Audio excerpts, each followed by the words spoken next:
اوالی با کفایت دارن نه قماندان با کفایت داشتن.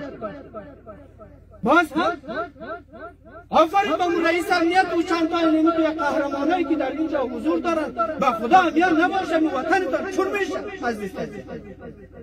اب یک بلیس زمین روز تا دیگه نمیتون میگرده که در کجا مانده که امور یک تشناب جور کنه که برای نفر خود بیده که تشنابش یک 4 روپه حصول بیاره.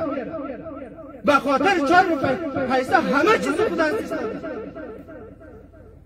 بناهن شما مردم ترکمن ترکمنلرم اشتین حق عالمین beseniz sizler kimsiniz? Xudanın yanında hem kim benden yanında.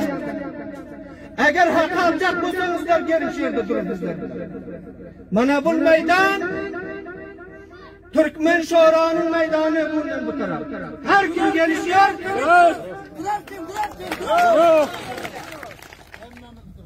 Yakağına deyip çıktık meydana. Mana şu yaka, döneş tutuyor gelsin, istiklal ediyor gelsin, uğraşıyor gelsin, ne kanun diye mesela tatbik edecek şehirde. Gelsin şehre, mana bu meydan sizin bizim meydanımız.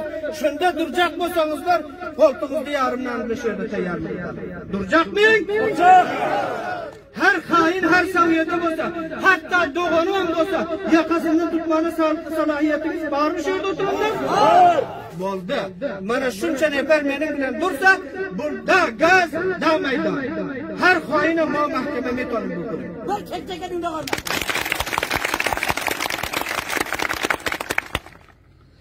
مکلفیت حکومت بود که تا به این روز برای مسلمان خانه و کاشانه جور کنه بکنه مکتب برشان جور کنه بکنه ولی نتانستن خانه مردم را چپا کردن و بالاخره ما یک وطننامه‌ای داریم اینجا میخوانیم برای شما